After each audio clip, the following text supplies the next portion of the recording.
بن جميل بوشواري وليد شديره ايوب. الفوز في هذا اللقاء. تبادل محاوله حكيم زياش رفعت الكره فرصه وتدخل الدفاع ابعاد الكره للريان القطري.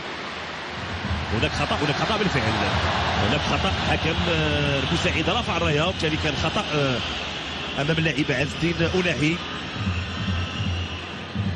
كذلك اللي زياش حكيم زياش كيرفع الكره فرصه وخروج الحارس. خروج ويفرتون. بيريرا دا سيلفا هو اللي بعد الكره. رودريغو وفينيسيوس كره خطيره دخول داخل منطقه الجزاء والتغطيه ممتاز مره اخرى.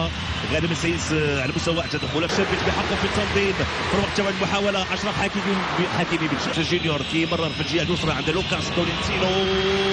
خطيره فرصه خطيره لفائده المنتخب البرازيلي. كره مشات فوق المرمى. ابرز محاوله لفائده المنتخب البرازيلي سنوتكيا واوروبا في الوقت المهد. المحاوله لممثل القاره الامريكيه الجنوبيه منتخب البرازيل. تدخل واستغفال كانوا نيمار عند يوسف النصيري لكن المنتخب الوطني المغربي. يوسف النصيري فرصه مرات جانبا.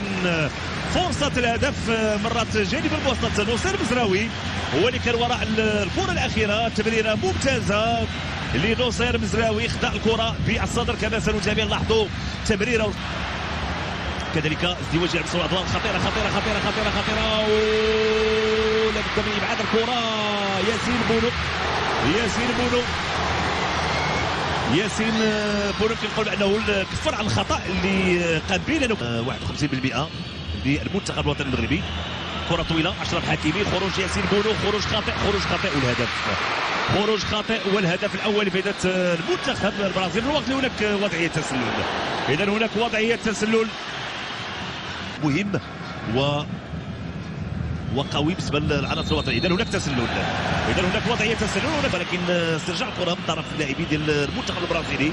تبادل المحاوله وبوفال. فرصه وبوفال.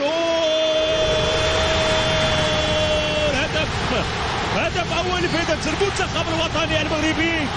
وسط سفيان بوفال يضع كره في الشباك والهستيريا على مستوى المدرجات. فرحه كبيره للجماهير المغربيه بهدف سفيان بوفال في شباك الحارس ويفرتون.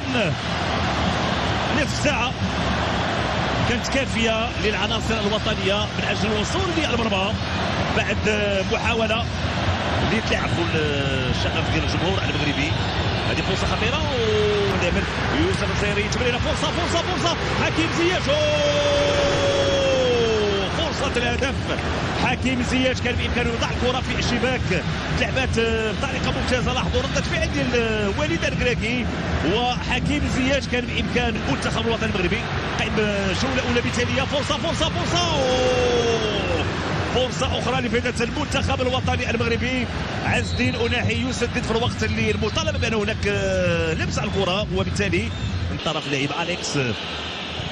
فينيسيوس جونيور كانت خطيرة. أداء تسديدة مشات فوق المرمى. فينيسيوس جونيور يسدد مباشرة للمرمى. لاحظوا بأنه كان يدخل الفرحة اللي يقولوا كل المغاربة لعبت كرة خارج أرضية الملعب. كرة خارج أرضية الملعب. كانت فرصة خطيرة لفائدة المنتخب البرازيلي. أشرف حكيمي حاول يمرر. تسديدة قوية لحكيم زياش ولكن الكرة كتمشي بعيدة شيئا أمام لاعبين كبار.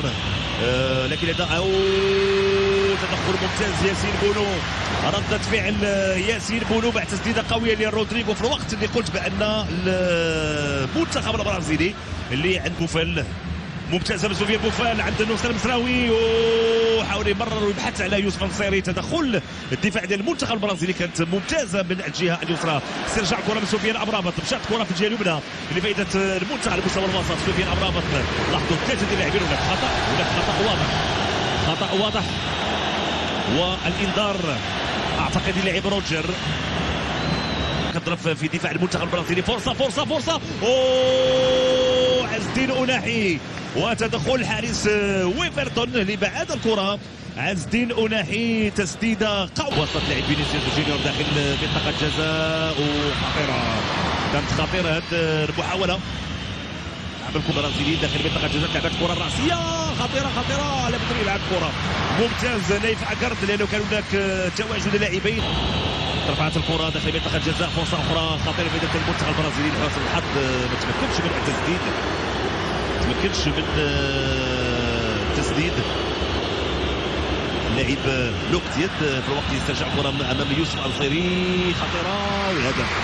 هدف تعادل لفائده المنتخب البرازيلي، هدف بواسطه العبيد كاسيميرو. ياسين بونو كان بامكانه انه يحصل الكره، ولكن الكره كتجاوز ياسين بونو وتعانق الشباك. هدف اول لفائده المنتخب البرازيلي. فرحه ديال الجماهير كذلك البرازيليه الحاضره، وفرحه كبيره للاعبي المنتخب البرازيلي.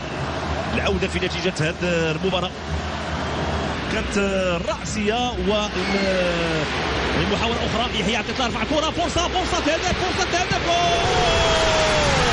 هدف ثاني لفائدة المنتخب الوطني المغربي.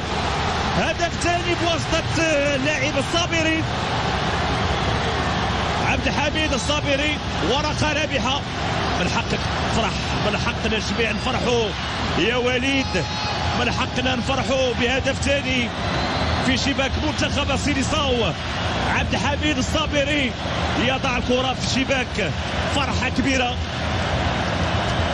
بحضور كل الأجيال تحضر لمتابعة هذه الملحمة أمام منتخب برازيل. تمريرة تدخل ممتاز لنايف اكارت، كانت محاولة لقرن جونيور، محاولة الدخول داخل منطقة الجزاء، تدخل نايف اكارت ممتاز. هناك خطأ بالفعل، تدخل أمام نايف